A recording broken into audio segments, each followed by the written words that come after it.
The following video is one in a series on spiritual resilience training, a non-religious view of personal values and their dynamics with others. The contents reflect a variety of principles and practices of systems theory and relational counseling for team building and family resilience. Although the series is intended to support Army Corps values, each video also encourages the viewer to reflect on their current prominent values in specific situations and to consider what values may be more appropriate to means and results that are honorable and helpful with others. Chaplain Dillard initiates creating and posting these videos. Their contents and YouTube's linked videos do not necessarily reflect specific beliefs, practices, requirements, or endorsements of the Department of Defense, its subordinate organizations, or other groups with which Chaplain Dillard is affiliated. Welcome back. We are starting now to drill down into some specifics of each generation, one generation at a time. But before we do that, let me emphasize a couple things.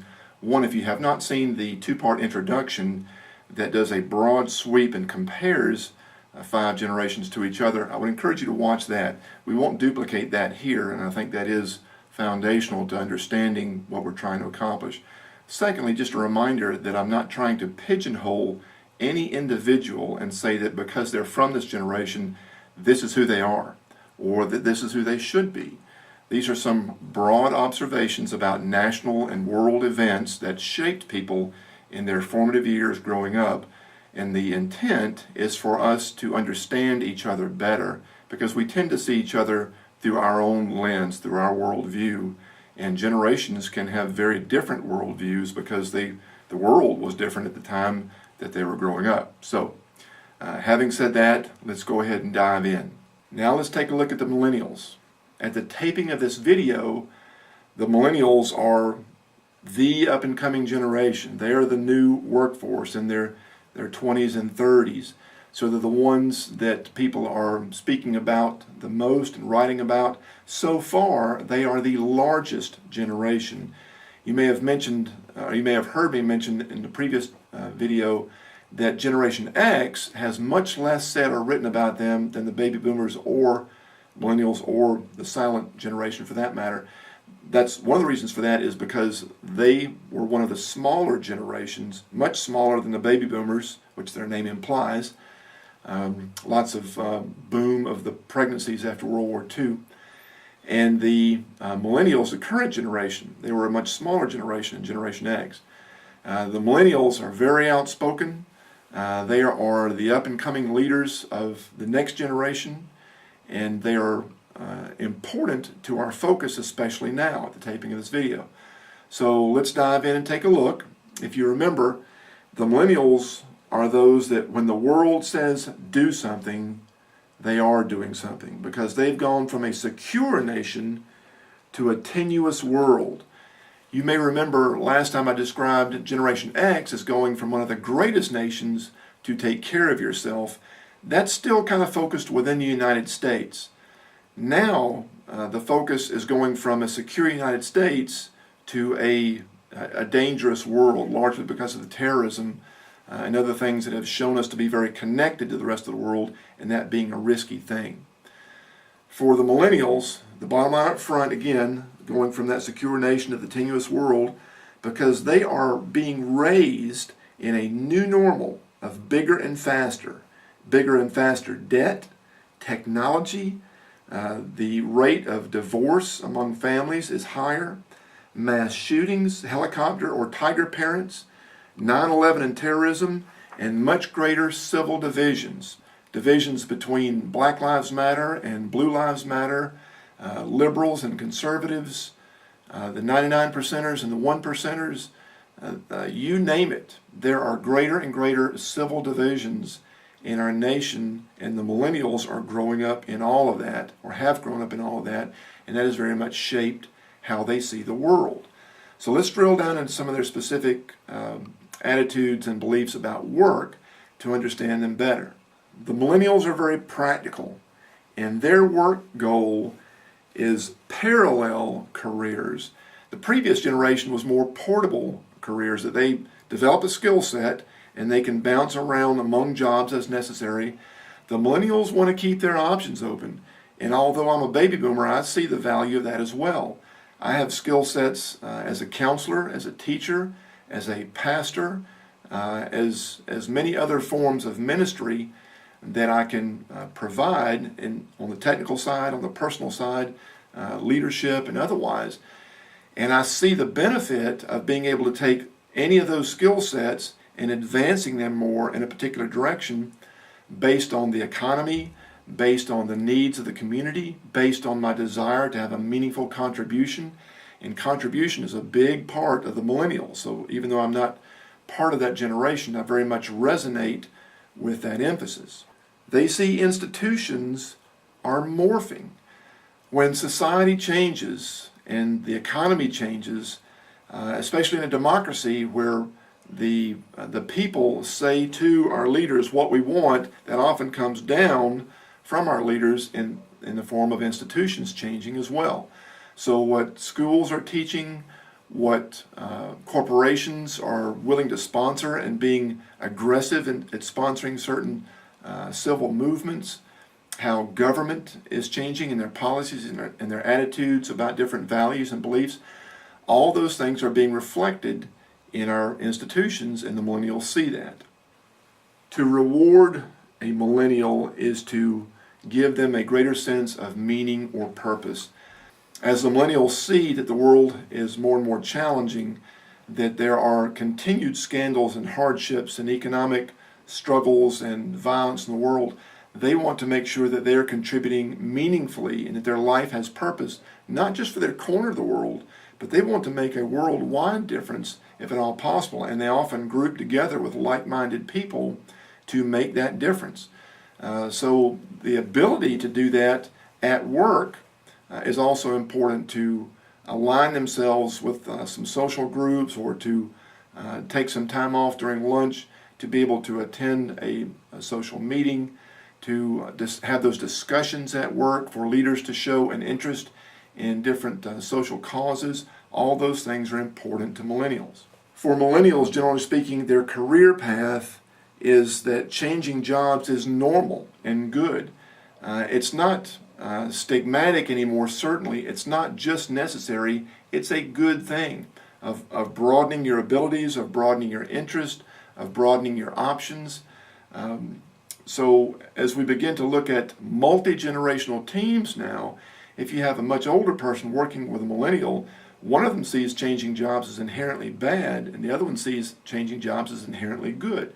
These are discussions that may need to be had among the work team to show just different perspectives on work and why those perceptions came to be. Feedback for a millennial is kind of, never mind, I can find it online. They too, like Generation X, have become very independent. They're also very skilled at technology.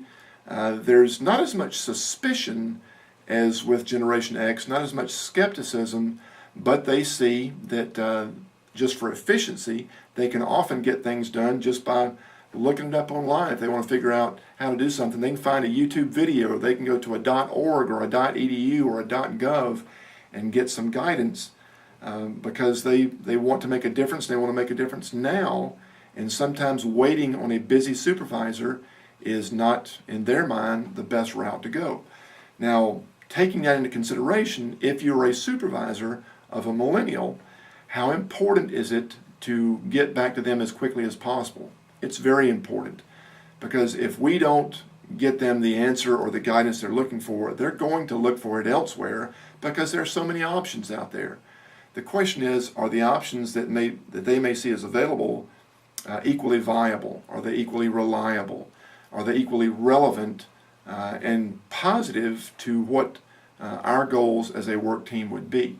So I know we're busy as leaders, but we have to make time for our people, especially if, like a millennial, they very much value their time to make a meaningful difference as quickly and as visibly as possible. Or even a Generation X person who's skeptical of leaders already, we don't want to exacerbate their skepticism by delaying feedback. And we have to work that out at the local level as to how to do that realistically, because the truth is, as leaders, we are busy.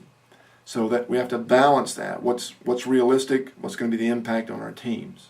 For the millennial, work and family are fluid. Both of them are fluid. How to emphasize how much work you put into your work or how much time you put into your family varies on a case-by-case basis. They are much less fragmented or segmented, saying that I need to get away from work and go back to my family. If they're finding a lot of productivity and enjoyment and meaning in their work, they will work hard and they will stay and they will get it done because they can develop a sense of family at work. On the other hand, if they don't sense a productivity or progress in their meaning and their contribution at work, they'll put in the minimum and they'll go elsewhere to achieve those things there. So it's fluid. It really depends on the quality and the progress of work as a team where they're working. Millennials want their workplace to be positive and diverse. They've seen the struggle of civil divisions by race, by economic groups, by other political agendas, and they've seen the strife that comes about through these divisions. And so they very much value unity. They want diversity, but they value unity and diversity. Isn't that where the term university came from? Oneness and diversity. And they want that at the workplace. It can happen, but we need to be intentional to try to help that happen and to be aware of any divisions by race or socioeconomic disparities or political agendas or anything else, and to be attentive to those quickly to build unity and not let division go unaddressed. Leadership style. For the millennials, a lot of that is up in the air. Why do they need a leader? They have a lot of initiative, they have a lot of passion, they may feel that they don't need someone to guide or mentor them. And if they're extremely excellent and a go-getter and good in every way, it may be true that they may need a minimum amount of guidance. On the other hand, they could be very young and unskilled with little experience, have that same attitude toward leadership, but that doesn't at all mean that they don't need leadership.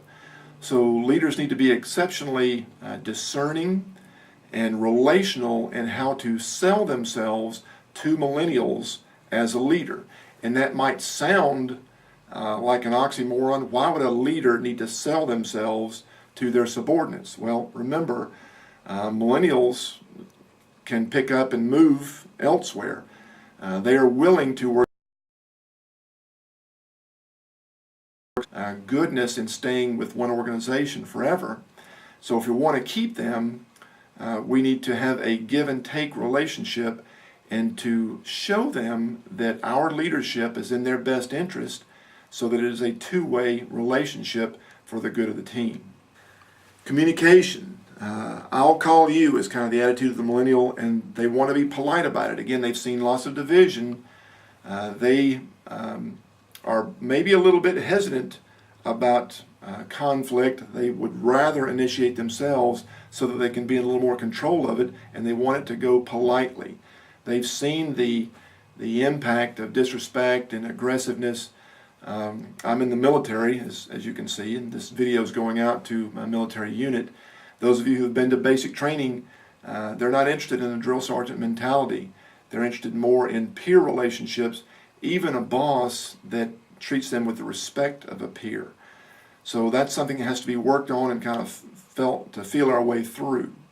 Motivation. Similar to the Generation X people, they want opportunity or time.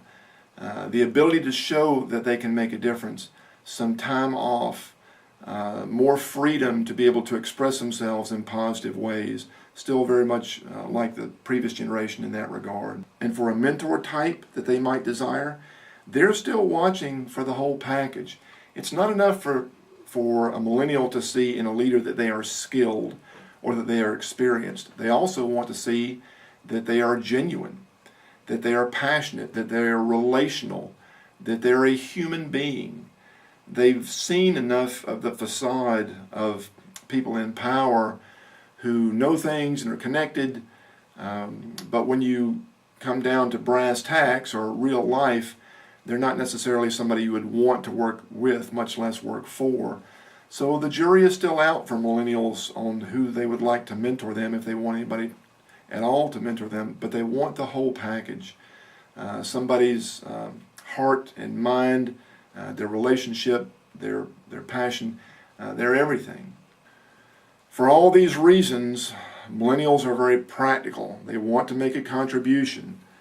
For them, technology is equal to more flexible time. They are about process and product, not how, when, or where it gets done.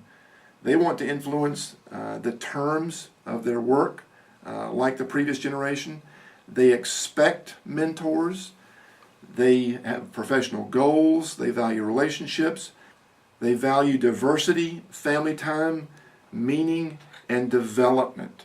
All of these things should make sense to you in the ways that we've already described the millennials. Again, not pigeonholing every individual, saying that they are like this or should be like this, but applying some broad observations of national and world events that shape people of the generation. And so here's some recommendations or suggestions for leaders who would have millennials in their work team. Value their passion for meaningful contribution and fairness. Initiate a less formal relationship with them by getting to know their capabilities, pushing their limits, encouraging and equipping them, and staying involved in their development.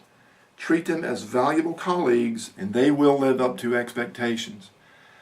While it's true that this generation has experienced a lot of criticism for being the generation where everybody has to get a trophy, and some of that is still going on right now, it's also true that part of the reason for that is their parents' generation and before was very, very difficult. There have been lots and lots of tragedies that this generation and their parents' generation have experienced, and so they have received more encouragement, a more rigorous schedule of getting them involved in things to give them skills and experience. They have been surrounded by their parents in protection and pushed as well, and so they see the goodness of relationship and encouragement, but they also want some freedom to get those helicopter or tiger parents' arms off of them so that they can go out and do. So it could be a great opportunity and a great challenge to help millennials be part of your work team and not just other people that they want to be linked with because they're like-minded socially or in other ways. So that's going to be a give and take relationship between the leader and the subordinate, if that subordinate is a millennial. Take them on a case-by-case basis. They have lots of potential. They have lots of passion. They have lots of skills, but they are going to need your work. They're going to need your help on how to work well with your work to come on a case-by-case basis. Hope that makes sense to you. Next time we'll take a look at the generation that I'm calling the revolutionaries, because they are reinventing the wheel in a lot of areas, and with that as well can come some goodness and some challenges. But we'll look at them next time, and I hope you'll join us. At the release date of this video, I am stationed with Research Development and Engineering Command, RDECOM, at Aberdeen Proving Ground, Maryland. Because the majority of our personnel are in this area, I spend most of my time here. I do, however, travel to our distant units based on command priorities and budget. I place these videos on YouTube for broad visibility to Army personnel and their families, but I hope the videos will be helpful to others too. If you are assigned to RDECOM and want to request specific topics by video, training on site or by VTC, or confidential counseling on site or by secure webcam, you can contact me at jeffrey.d.dillard.mil@mail.mil.